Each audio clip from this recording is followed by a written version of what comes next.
All right. Well, let's move on and let's get into the part of the evening that I'm really looking forward to, and that is with our guest speaker tonight.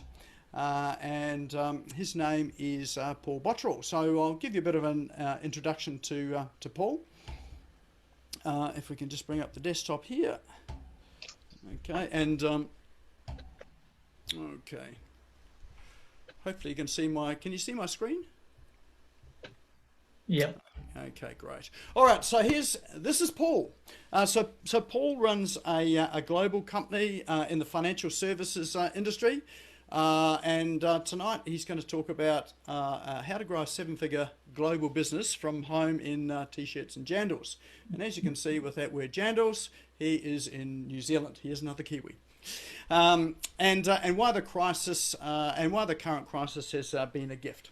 So he runs a company called Actions to Wealth and Online Trading Profits, and he works with students, teaching them financial strategies and they get results that typically you would see from university graduates.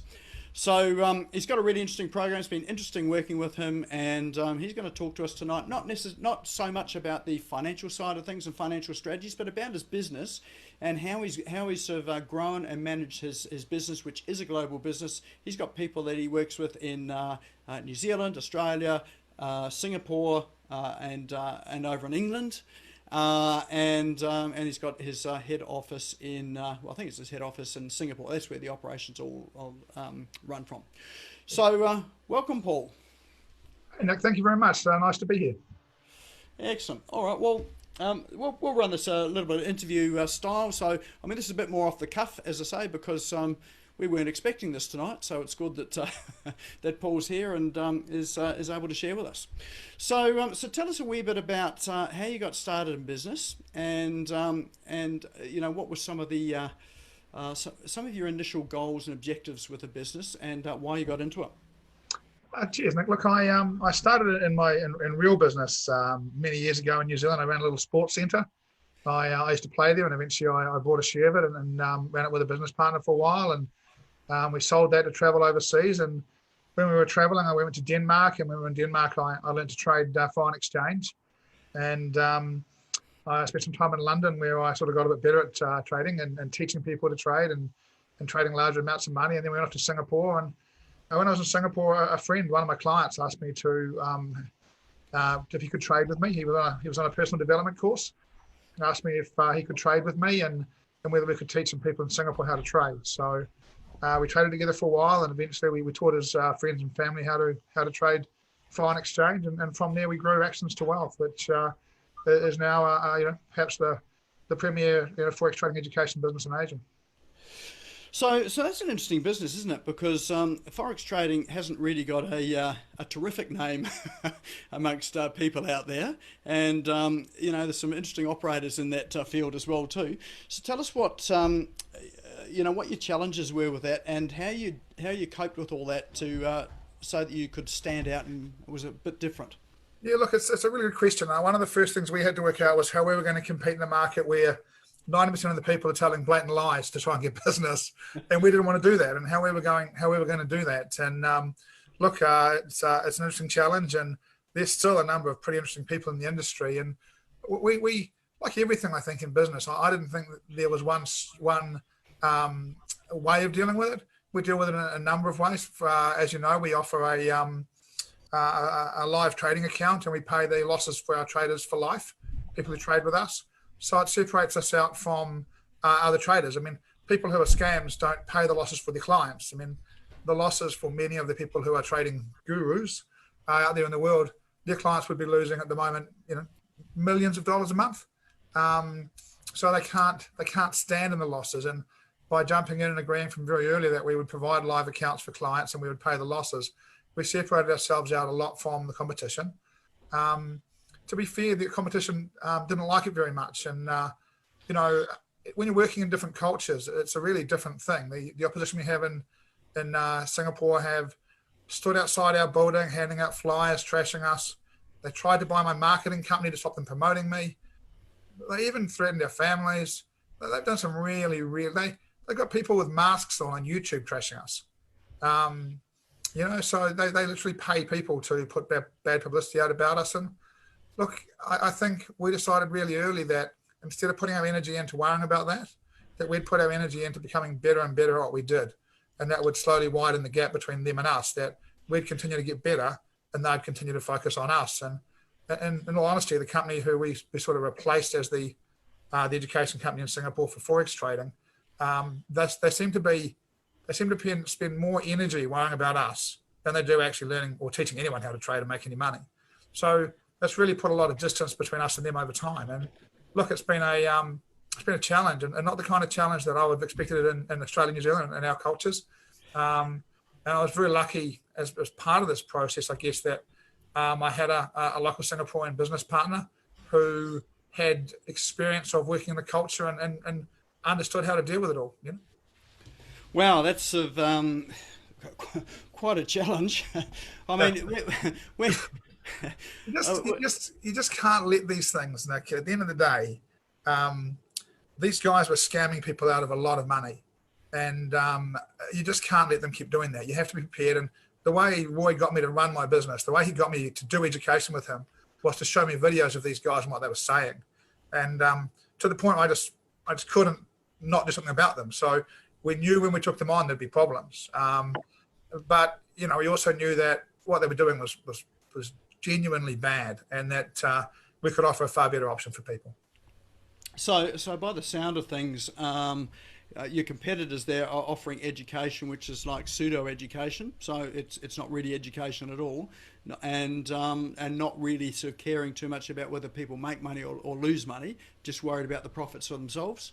Yeah, I've only heard from, and you know what it's like in business. You know, if they have any clients that are making money, they're unlikely to talk to me. We only get to talk to the guys at the bottom of the cliff who have lost, you know, life savings, six-figure sums, massive amounts of money, trading systems that don't work, and that any professional trader will tell you don't work. And you know, these people are paying. I guess they're paying a bit less now, but they were paying a lot of money for that stuff. So yeah, I think they've got no regard for it at all. And yeah. So I'm interested in how you. Oh, first of all, why you're in an industry there that has got such a bad name? You know, why would you enter it in the first place? And then how do you cope with sort of you know, all of the stuff where you've got people bagging you out online? I mean, it's bad enough if someone gets on social media and trolls you and bags you out. So you know, I've had a few of those sort of things, and you get a hard skin to it, and you sort of harden up and just sort of think, okay, well, it's not personal, it's all them. You know, if there's any truth to it, we'll deal with it. But you know, it's not really us. How did you deal with that in business as you're a new business and growing it? Look, when the stuff was particularly ugly, there were some times in the middle of it where I was a bit concerned that it was going to get just a bit too crazy. Again, I think one of the keys is that I had a local guy, Roy Tay, working with me, great man, and he was able to put it in perspective and go, well, you know, this is just part of the way some of the stuff works in the world over here, and you've just got to, you know, don't worry about it too much. It won't happen. You know, and again, I think we were really good at going, okay, well, the reason they're doing this is because they want to go back to scamming people, and we clearly want to stand in the pathway between that, you know, if we quit here, they win, and the cost to people of them winning is massive, absolutely massive. You know? Right.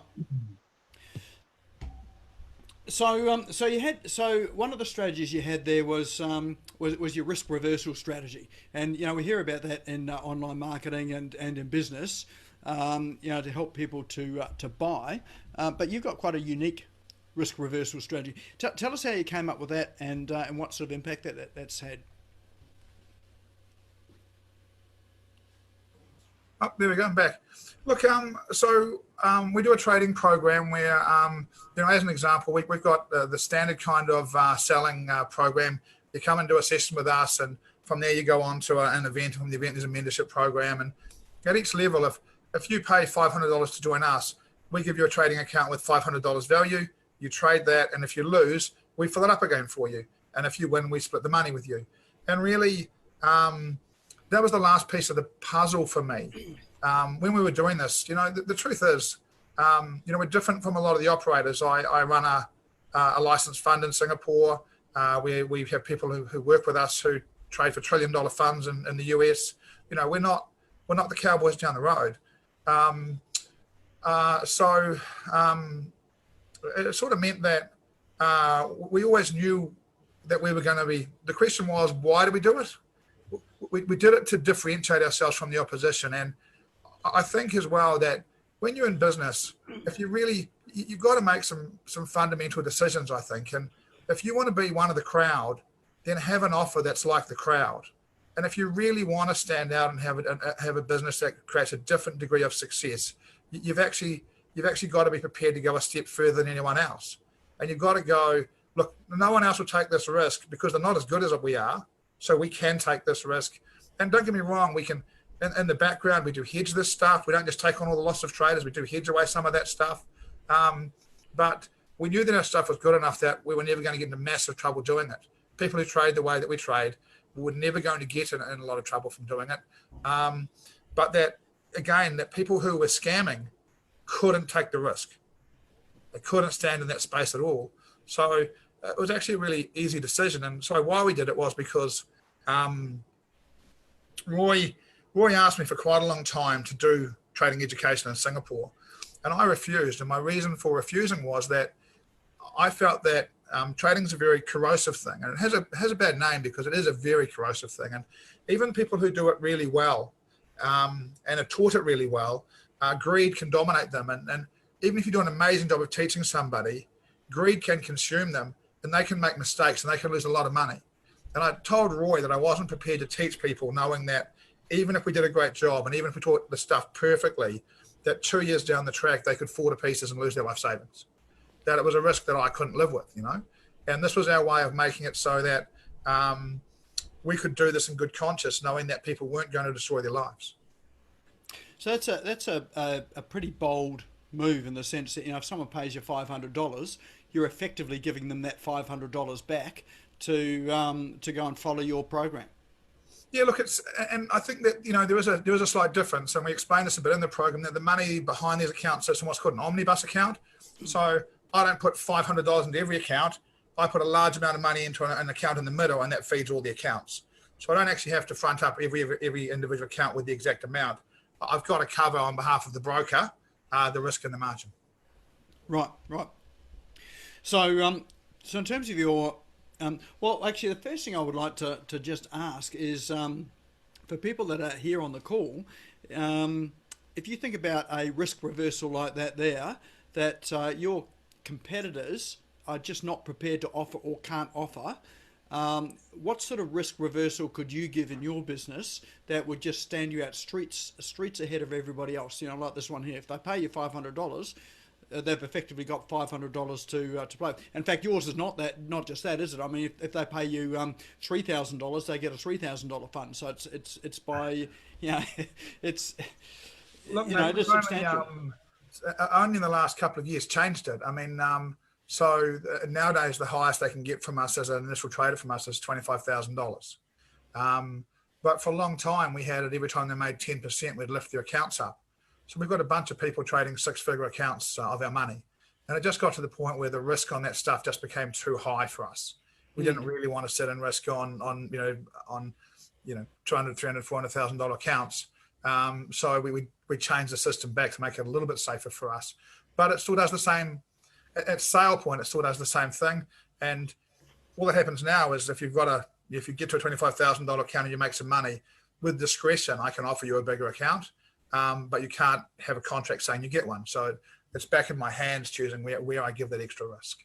Mm-hmm. So so interesting proposition, and it's one that gets me to think, what could I do in my business to offer something like that? That's like, it's almost like a no-brainer. You're parting with money, but you're getting it back again. So what could you do in your business that would be so different to your competitors? In fact, it's counter to your competitors because that's really counterintuitive, isn't it? You asking me or them? No, I'm asking them. Yeah, interesting. Look, guys, I really encourage you. I think part of this discussion, and we're on really short notice getting ready for this, and if you have any questions, we can help you at all, just let us know. I'd love to answer any questions, help anything. But I think one of the fundamental questions you need to ask yourself is, you know, what your business is. Is it a hobby where you're trying to make a salary, or is it a business where you're trying to grow something a lot bigger? And I think if you really want to make it a lot bigger, you've got to be prepared to have a look at your USP and step outside the box that everybody else is in. I'd love to hear what you guys could do that is unique and different. Yeah, so anyone, look, feel free to jump in and ask a question or throw something in chat, because I think this is a good opportunity to look at some of these things for your own business, and even to ask some questions too about to get a perspective as well. So in terms of that, for sales, how has it affected your sales, and how does it affect your sales compared to others in your industry? Yeah, look, we run along the average. If you're doing what we're doing, which is if, on a physical term, and I'm going to use the industry language. We don't use this language inside our own organisation, but we have a preview. We go to an event and we sell to a mentorship program. Industry wide, average conversion for most companies is 6 to 9%. We run at 25 to 33. Wow. And would you attribute that solely to that guarantee or to other factors too? Look, I think that what we've done over the period of time as well, there's always, for me, there's always multiple reasons for all of these things. People always say to me, why did I do something? It amazes me when guys on webinars tell me they did something for one reason. I've never done anything for one reason in my entire life. There's always a million things going on, and you sort of weighing it all up. So here's your camera back, mate. I've got it back, yes. So look, again, the average person in my industry who's selling a trading course, he's a guy that sits at home, with a $400 trading account, and probably has never made money in his life, and he's had 3 good weeks, and he puts that up as a record. And I've got a guy that trades for $1 trillion fund out of Hong Kong. I've got a guy that runs a professional trading team in New Zealand that puts $1 billion a month through their trading desk. In fact, inside my company, every single person who is involved with us trades. I don't have one staff member that doesn't, and it's not compulsory. It's not something we've made them do. But I think we convert because in our culture, there's a real belief in our product and a real belief in the genuine nature of our people. That when it comes time for people to sign up, if I put them one-to-one with one of my staff will honestly endorse us every time. And I think that makes a real difference. So the money back guarantee helps with the doubters, but you've still got to sell them. And I think that the quality of the product sells them. And the fact that your team are in there and living, walking examples and really believe in it and they're not just there to get their salary or wage at the end of the week. There's a real sort of what would you call it? Well, they're living it. It's like they're walking proof. Yeah, we're really lucky. We're in a really unique position. We're doing an event this weekend, and on that event there'll be some people who will do some consulting for us, one-to-one consulting. And the majority of the people who are doing one-to-one consulting are full-time traders and investors, and there's no possibility they could make enough money on a weekend selling from us to impact their lifestyle in any way, shape or form. That they make so much money from trading and investing that this is something they do really. We pay them because it's the professional thing to do, but they do this as a favour more than anything else.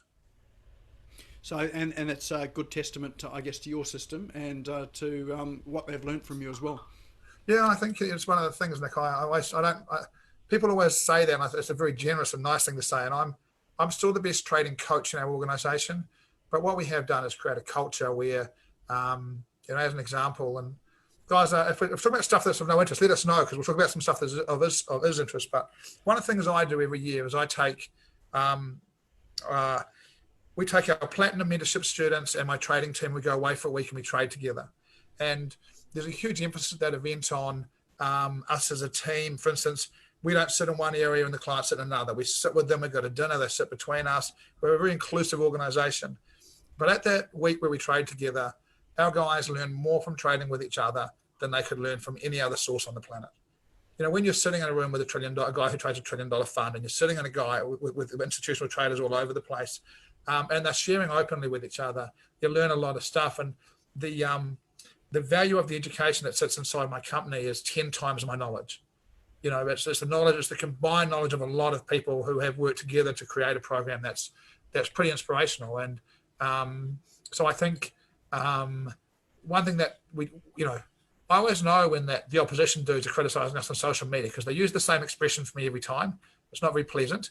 And no one online ever attacks the quality of our product, because you just can't. The quality of our product is really good. So that's probably a good acid test, I guess, is that if they're attacking you personally, then you obviously must be doing the right thing, because they can't attack the process. I can't find anyone, I think, who's ever worked with us who will say particularly. I mean, there's always no company has every client be happy and all the rest of it, but our people are pretty amazing, and we've created a team and a culture which is, I think Nick, I spent 20 years coaching indoor cricket for New Zealand. I coached indoor cricket for Singapore. I coached netball for Denmark. So I've done a lot of time coaching sport in my life, and I've never seen a team as good as the trading team the team Fractions to Wealth. The traders and the operations people, they're just good people with good, clean endeavours. And I think, you asked how you survive and why you stay in an industry with a bad name like the one we've done. I think for me, the quality of the people around me inspires me to stay in the industry regardless of what anyone else thinks about it. They're just good people, and it encourages you to stay at it and keep doing well, Mm-hmm. So your model was a seminar-based model where you would fill you'd run some previews and you'd fill a seminar room, and you'd have 2 or 3 days with sort of 300 or so people in the room, and they would learn enough there, and then you'd make your sales from there. So that's a reasonably traditional sort of seminar model. Yep. But things have changed recently. So with this COVID sort of thing. Yeah. So how have you dealt with that in your business? Look, I think I should talk about one thing first on that, Nick, is that the truth is that I've never run a preview. I've never advertised for a client. That we have a marketing company that has done all of that for us completely. So, in my business, I do what I'm good at, and largely that means that I run the trading team and I coach the clients, right? But a marketing company runs a preview and we go and speak at it. They rent a room and we go and speak at the room. Our people do the consultations, but they collect all the money and pay all the bills and pay us our share. And we do the stuff that we're good at and not the rest of the stuff. If I had to, at the size of Actions to Wealth, if I had to run a marketing team to do that, in all honesty, and this is one of the things, if I had to do that, I'd just trade for a living. I wouldn't do that stuff. It's just not my thing. So, it's other people have done it. And look, I really like that's children to say. COVID-19 is a crappy thing, and I hate it. But, it came along at a really good time for my business. We got to the point where we were growing so quickly that we couldn't service clients to the degree that I want to service them. And it gave us a real chance to sit back and look at the business and go, okay, well, look, COVID-19 is going to end. And when we do, we've got an amazing live model. It creates great traders, and it creates a great income stream for some people along the way. There's lots to like about it. But for now, we can park that. And there's 2 parts of the business. And, I think we asked ourselves what was the opportunity. And the first part of the opportunity for us was to get our operation systems to a more scalable level, which is why we found you, which is why we're having you, doing your website for us, doing your graduates area for us, do a forum for us, and create back-end systems to manage everything for us in a more automated way than the way we have been. So literally at this stage, my little operations manager, great man, my little operations manager, good guy, but he runs everything off spreadsheets. We've got Infusion software. He doesn't really know how to use it. So he just runs a spreadsheet for everything. And incredible. When you go and have a look at his stuff, it's amazing.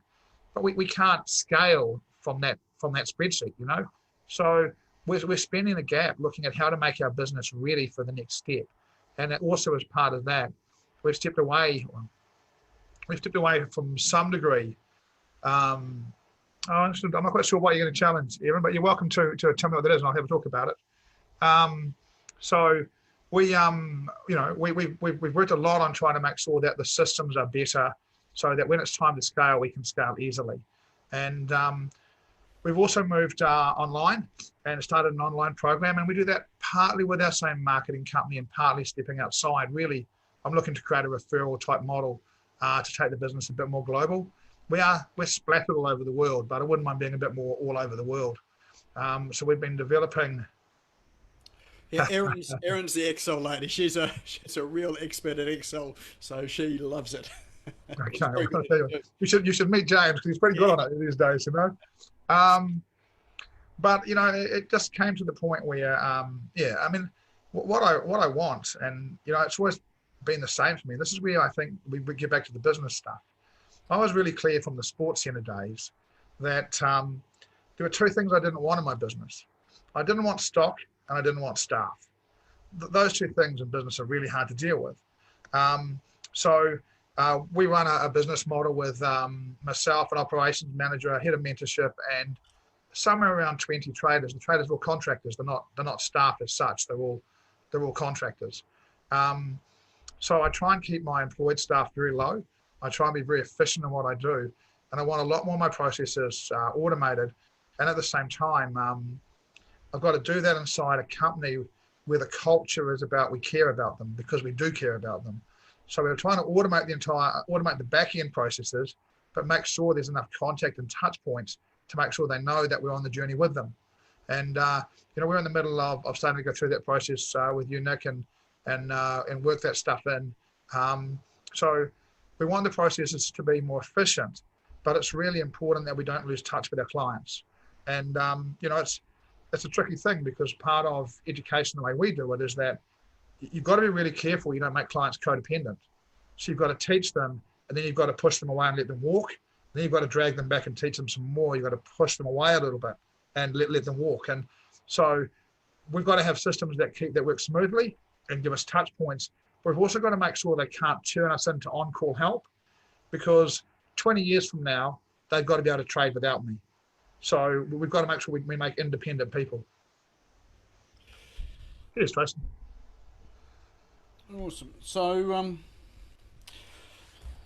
I'm just writing down some key points here because there's some really good sort of key points in here in business, and one of the things you've just said now is what you don't want, and I wonder how many of us go into business thinking about what we do want in business without thinking about what are the things that we don't want in business, and eliminating those and making sure you build a business without those sort of things in it. And I was much the same as you, Paul. When I sold my business in New Zealand, came to Australia, I wanted no staff, I wanted no building, I wanted no overheads, Yeah. because they ended up sucking up a whole lot of money, and we made reasonable money out of it at the end of the day. But when you're spending sort of $500,000 on just overheads, and then you're still walking away with sort of like a couple of $100,000 as the money that you walk away with it. There's a lot easier ways to make that money without having to have all that. So, but that all comes down to sort of like when I came over here, it was just get rid of all that stuff and make that money without all of those overheads. So now I work from home, and we make that sort of we make more money now. Effectively in terms of profit than we were with a mortgage broking business with a team of 25, and my team's only 7 now. And but I think what you point out is work out what is it you don't want, and that becomes part of your business. Yeah, I think it's really easy to create what you're used to, and it's always the habit. I think I was thinking about what I was going to talk about when I've had very little time between my chat with Nick earlier on and coming on today. I've had the kids tonight, so I think you do want to know what you don't want. And I think, look, for me, the greatest challenge in business is that I've only had a job twice in my life, and they were both for quite short periods of time, but I really loved it because I had a boss I could go and ask questions to. So if I didn't know something, I could go and ask him and he could tell me what to do.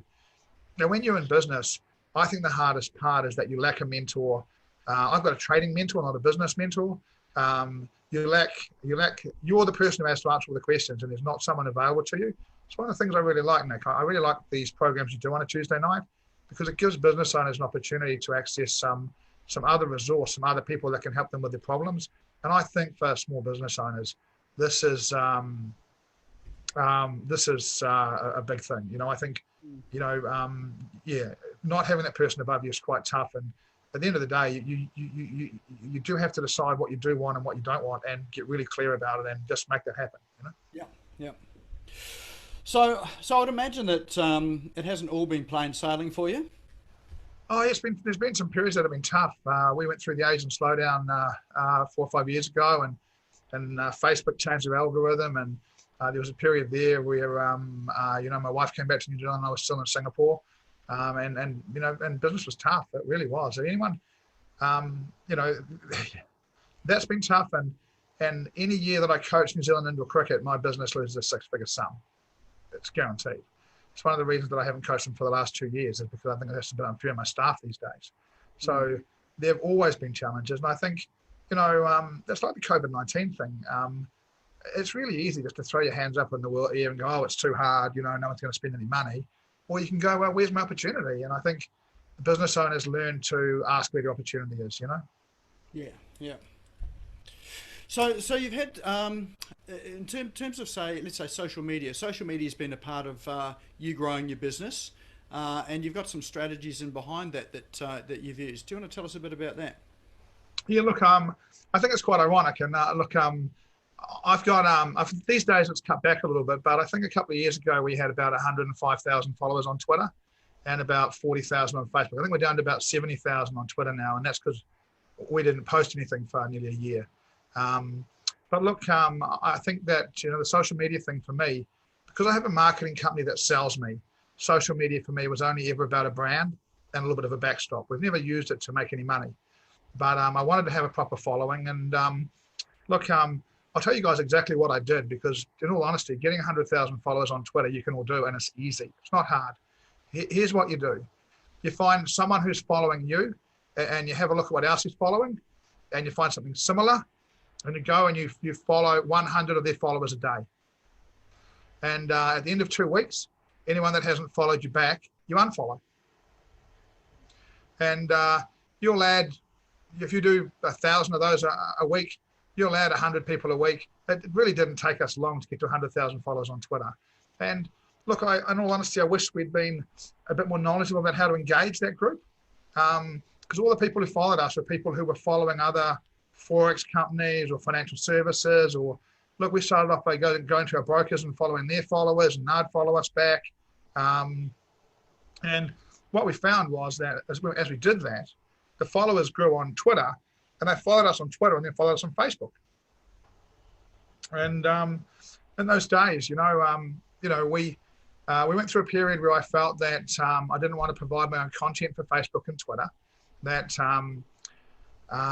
I really wanted to separate out my business and personal life. So I have Paul Bottrell Trading, which is my business Facebook page, and I have Paul Bottrell, which is my personal Facebook page. I think there's about 5 people on both, but really I keep them completely separate.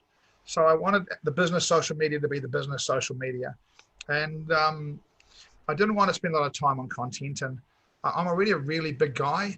So they were using my face on advertising and social media in Singapore a lot already.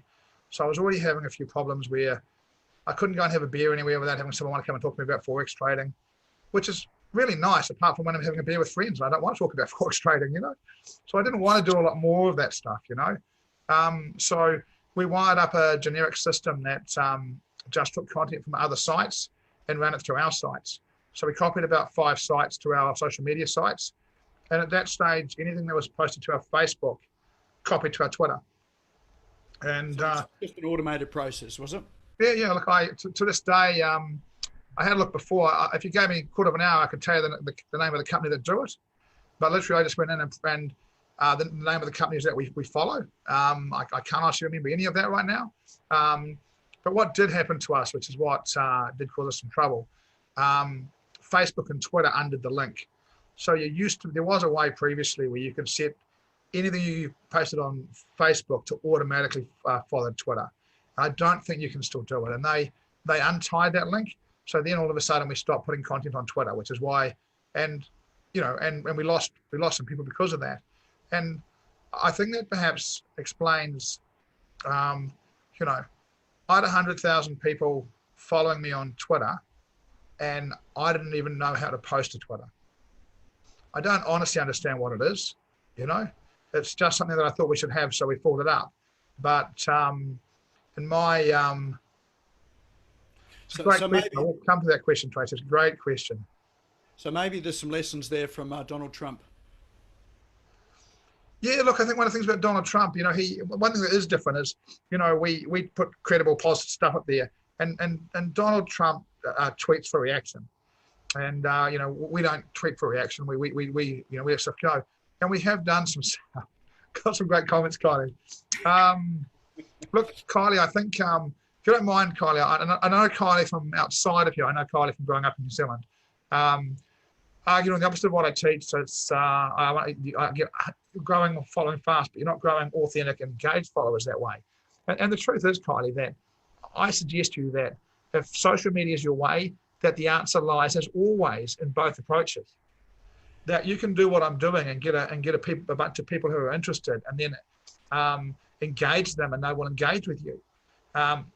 In all honesty, I don't know if you can create a commercial social media following, what I would call a commercial social media following, by engagement type activities only.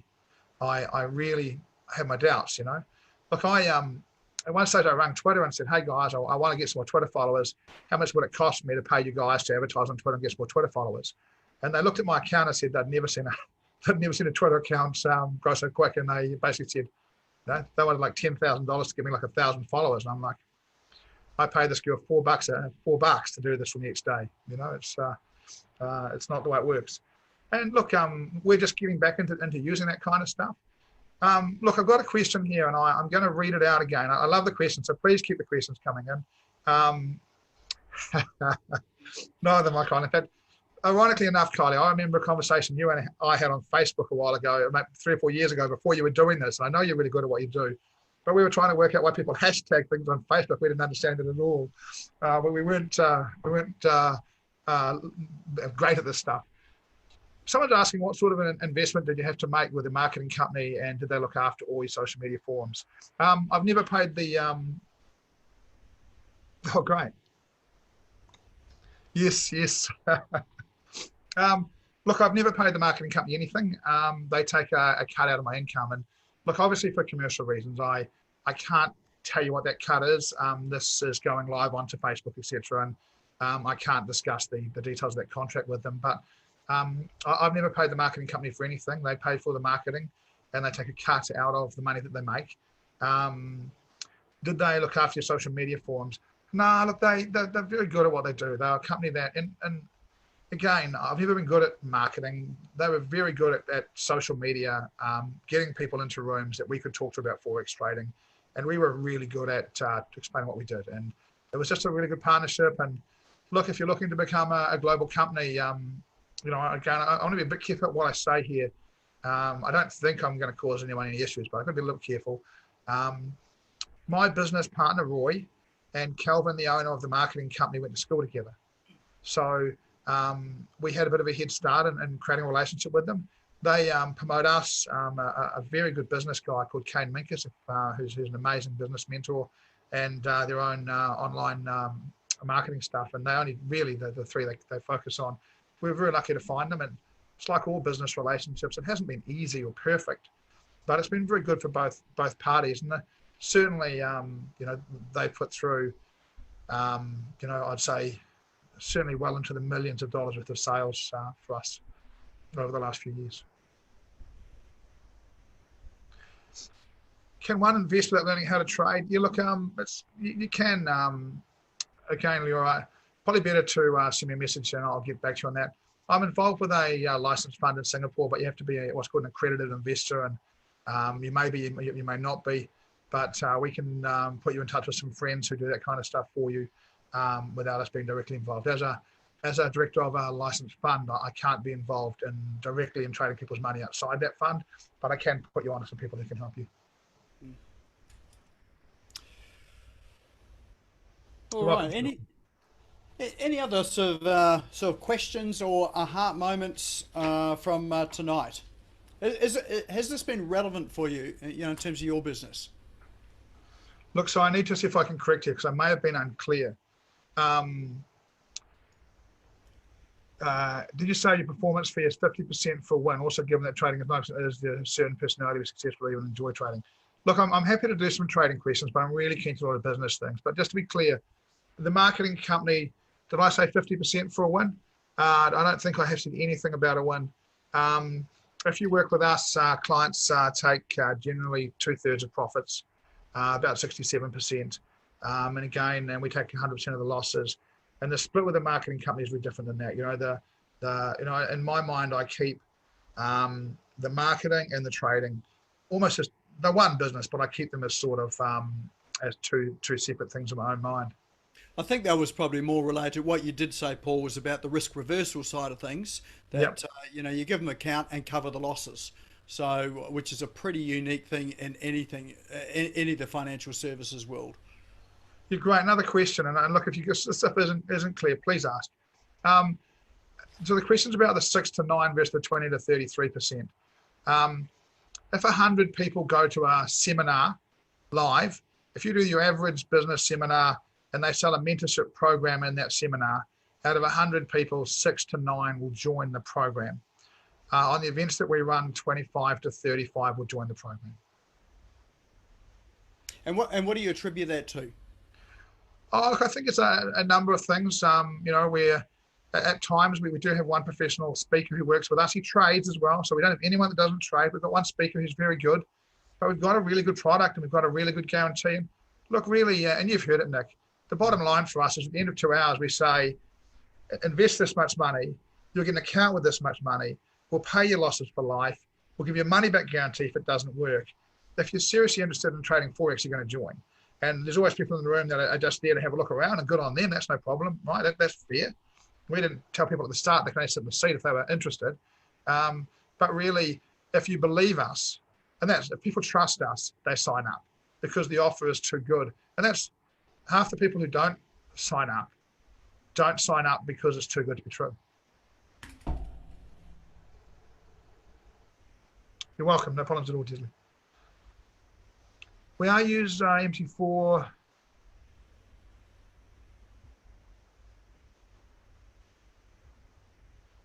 Look, Karen, it's quite a detailed question about Forex trading, and I don't want to go, Kylie, it was nice to see you. Take care. I don't want to get too much onto Forex trading, but I just want to say this as a general thing for you. It's my belief that anyone can do Forex trading, and that in truth, Forex trading is in fact the act of Forex trading is the easy part. Being emotionally in control and continuing to do the right thing is the hard part. And that really, even some of those guys out there selling complete crap, if you did it properly, you'd probably be okay. You wouldn't make a lot of money, but you'd probably be okay. And the art of getting people to understand the difference between doing what they want to do versus what they should do, and doing what they should do consistently is what it's about. And it takes some time and some effort from both parties. That sounds like a bit of a metaphor for business in general. Yeah, look, I do think it's really similar, Nick. And it's I think you look at particular businesses. Everyone and their dog thinks they can run a pub, but a lot of pubs go broke.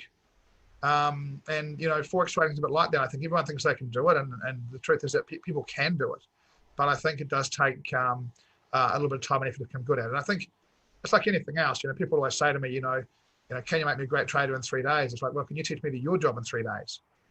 I can teach you the basics of what we do. We can do a really good job of that, but it's going to take a little bit longer to really make you an expert at it,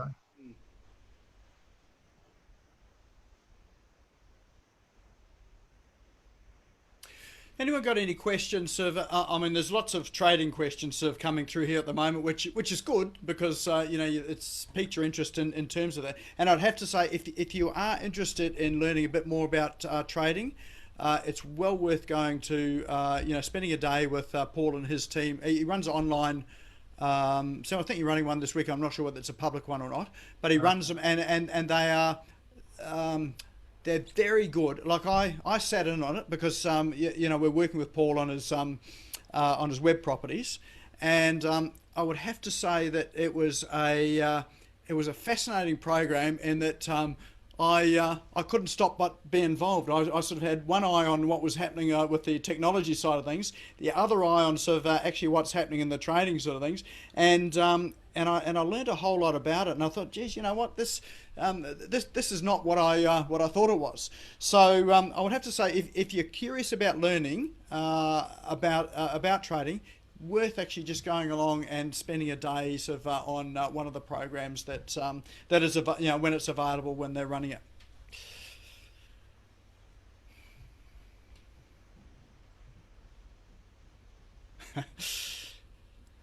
Look, I think look, it's one of the things that um, marketing isn't everyone's cup of tea, and I think finding the right people to help you with it's really important. And we're using Nick to help us to market some stuff in Australia at the moment, and trying to use some affiliate stuff. And I think you've got to find your own way. But I've got to say that not everyone can just run off to the marketing company we use in Singapore. They are also very selective about the companies they deal with, and they these days tend to deal with bigger companies with decent records.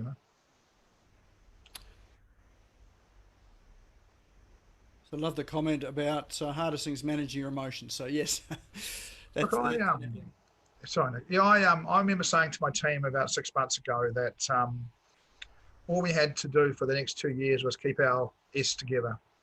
If we could just stay calm and do things well, if we could trade the way we were trading, and we were going through, and we have been going through an amazing spell. Our guys are brilliant, and they trade. If we could just keep trading the way we were trading, if we could speak the way we were speaking, teach the way we were teaching, if we could just stay calm and execute for 2 years, that we would all be in a even better place in the world. That things were just, we were. And I think sometimes it's really hard. It sounds so simple, right? All we've got to do is stay the same for 2 years. Keep being genuine, keep providing great service, and everything will work out. And it sounds so easy, but it's so easy to do yourself in mentally and make mistakes and get ahead of yourself. And you don't plan for COVID to turn up and change the whole world you live in, But I think for many people in business, it really, part of it is about just staying calm and getting through it, and you'll come out the other side and you'll be okay. And the reality is that the winds of change happen all the time. We just happen to be in a fairly large one, or a significant one at the moment. The last one that I came through was the GFC, global financial crisis.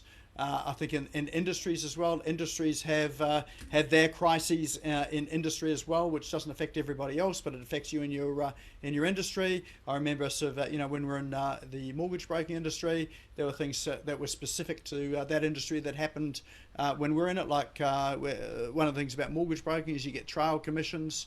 When you introduce loans, and then in New Zealand they cut out all the trails. So for us, that was all the money that we had for our overheads and running our operation, just gone overnight. So we had to think of some other ways to do it. So there's always sort of change that comes through, and it really is. It's not about the fact that these things happen, but it's about how do you respond to it, and how do you see it as an opportunity, which I think is what you said, Paul. Is where's the opportunity in it, as opposed to where's the problem in it.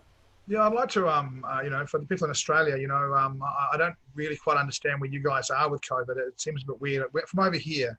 It seems a bit weird over there, and I don't mean that in a rude way. I just don't really follow it. But here's what I can tell you is that I've got some friends in some different industries around New Zealand. I saw a few of them. I was away for the weekend in Auckland catching up with friends, and I'm being told that major retail stores in New Zealand have turned over more money this year than at this time last year. That we've come out of COVID and we've just put our hands in our pockets and started spending. And that I went to a rugby game on the weekend in Hamilton with 20,000, maybe 18,000 people would have been there. Last year, that would have been 5,000 people there. And as we've come out of COVID, there's the pent-up spending from the stuff you couldn't do, but there's people who are just like, they just want to do things and they won't do anything. And what's coming for business, I think it's probably only a 2 or 3 month window, but as you come out, the spending is amazing. I think there's some really good opportunities in the next 2 or 3 months to make a lot of money. Yeah. And it's interesting over there because you've got no lockdown at all. You're totally free over there, aren't you? Apart from people coming and going from the country. Yes, they think they're free, but they're not. Yeah. But whereas over here, we've got some of our states are starting to open their borders. I think Queensland opened their border just recently. But then you've got Victoria, who are sort of looking at locking things back down again and turning apartment blocks into prisons. So, it's going to be interesting. I'm certainly hoping that they settle things down enough that we'll get our Trans-Tasman bubble going with at least Queensland, New South Wales in the next few months. Well, the other interesting thing that's happening over here too, and I'm not sure whether well, I know there are some beneficiaries of it, is that currently we've got this thing called JobKeeper, which means that so people that are not working, that are still employed, get paid $750 a week for staying at home. So and I know that my son works in a brewery sort of cafe, and he's part time. So he works three days a week. So he's off for a while, but he's working 3 days a week. But he still gets $750 a week, and Brilliant. so for him, for the retailers there, great for them, because he's out buying these sort of these expensive shoes, hoodies, hats, clothes, all this sort of stuff, that he couldn't afford before, and I wouldn't give him the money for it to go and buy it. He's just going to town with the whole thing. And I said to him, it might be a good idea to sort of start thinking about sort of investing and saving, putting some of these things, putting some money aside, because this is going to end at some point. And he said, "Oh, I've just got a few other things to get," which basically means I've still got $750 a week to spend until I finish spending it. So I think you're right. It's like, I mean, I spoke to someone the other day, and his comment was that it's really hard in business because no one's spending any money. And I asked him, I said, "So how do you know this? Is this just what you've been told, or what you believe, or is it fact?"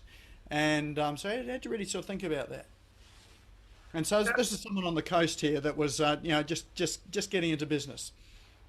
Yeah, and I think it's one of the things about being in business, isn't it? Again, one of the things that's most amusing in business is that everybody always has an opinion on everything to do with your business, and everyone's certainly got an opinion on business. And the truth is that, to a fair degree, the stuff that they're talking about, my belief and their belief are completely opposite. And you can't do anything about either of them. All you can do is get out there and run your business well and see where it goes. And I personally think that there is a time coming where life will get a bit tougher. I think when when the benefits stop and some people lose their jobs, we're going to see a tough time. But at least the amount of money being spent right now is creating buffers for businesses to hold on. I think that's a really positive thing. But again, I sort of look at that stuff and go, well, actually, I can't control that. I just need to run my business and do a really good job, and we'll get the best result we can. Well, that's been a good evening. Is there I'd be really interested in what's your biggest takeaway from tonight? There's been a whole lot of one-liners and gems that have come through here. I've got a whole page that I've just been writing up from what Paul's been speaking about. But just pop into chat there. What's been your biggest takeaway from tonight? And I've got a few here as well too.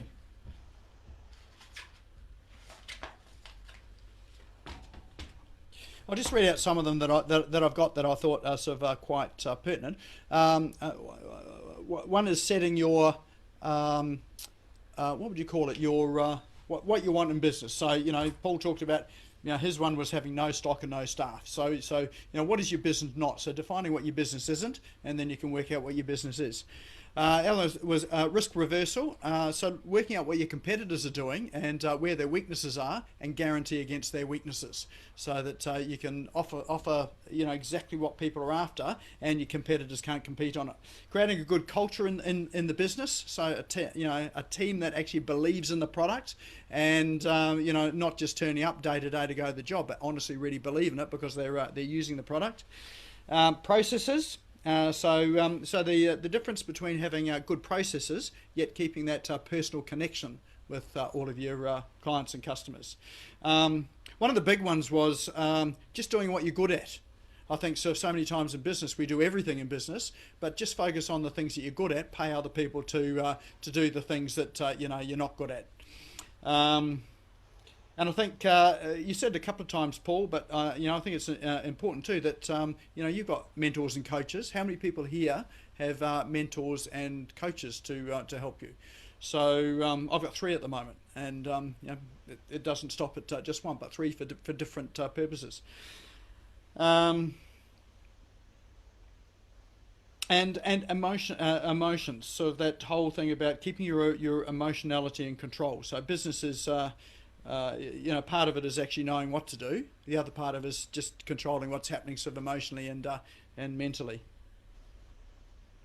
So those were some of my takeaways. So Yeah, any takeaways there from everyone? In fact, what we can do is let's just open up the mic there. If you've got any questions or any takeaways there, just open up the mic and let's just tell us.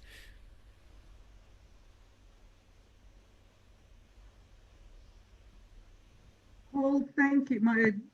Okay, sorry, I don't have my video at the moment. Paul, thank you for that. A lot of great takeaways actually. And one of the things I also liked is, to go onto social media, have a look who is following the people who do something similar to yourself, and then to follow them, and then obviously a week or two to unfollow them if they're not following you, because it's another way of building up a really good targeted potential clientele as well.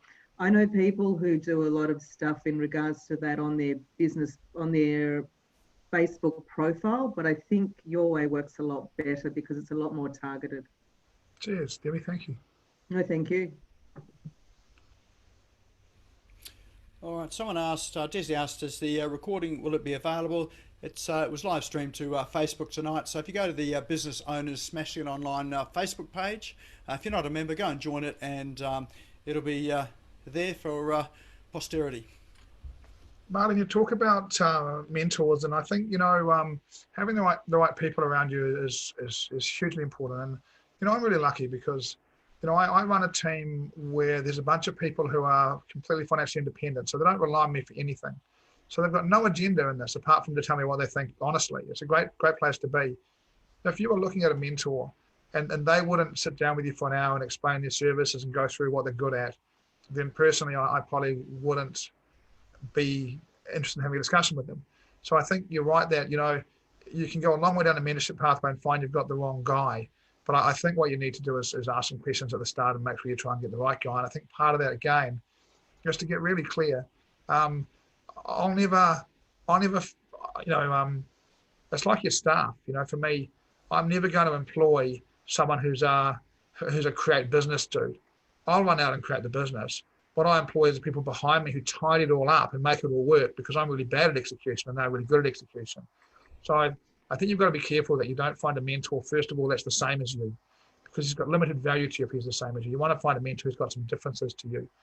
And I think you do want to, if a mentor wouldn't give you a talk before you sign the line with them, I think that's probably not a great mentor, All right, well, I think that brings us up to time for tonight. So great presentation, great discussion, I think, tonight, and and thanks for offering and stepping up tonight. It certainly was well worthwhile, and there were some good sort of lessons in there for all of us, I think. Cheers, Nick. Thank you very much. Absolute pleasure. Really enjoyed it. Thanks, guys. Thanks for the questions. Much appreciated. Excellent. All right. Well, look, just to let you know that tomorrow we have office hours on at 10 o'clock. So we run that on Zoom. Office hours is a no agenda sort of chat about anything to do with online marketing, websites, maybe sort of something that comes out from tonight's discussion as well too. I don't bring a presentation. No one brings a presentation. It's just an opportunity to have a coffee and a chat and hopefully share some wisdom and ideas. So that's at 10:30 tomorrow morning. 10 o'clock tomorrow morning, Australian Eastern Standard Time. The link is now in chat, so you can just go and click on that and register if you want to come along to that. And apart from that, a couple of things is I would say that if you haven't seen the video of the Netflix series called Rostered On, go and watch it. It's a Victorian series. A chap from Melbourne was a director of it, and basically did it with no money, and ended up posting some funny clips up on social media. Ended up being picked up by Netflix and by Channel 7. So I've been chatting with him today, the director of that today, and hoping to get him on here to talk about his process and strategy and how all that played out for him as well too. But go and watch the series. It's well worth watching. It's set in a retail store like Harvey Norman's or Dick Smith's or whatever, and it's really just about the funny interactions between customers and staff. So fingers crossed that we'll get him on board for that too in the next few weeks. But other than that, we'll be here again next week at 6 o'clock again for business owner, SmashGo Online again. Sophia, who was going to be here tonight that couldn't make it, she will be back. So she's just waiting to get the what's going on for her at the moment sort of sorted out, which should be in the next week or two, and she'll be back to present. So it's well worth coming back to listen to her as well too. So once again, thanks Paul for sharing with us tonight, and thanks everyone for coming along and again tonight. Hope you enjoyed it, and we'll see you all again next week. Cheers, Nick, and thanks everybody. See you guys later. Good luck with your businesses.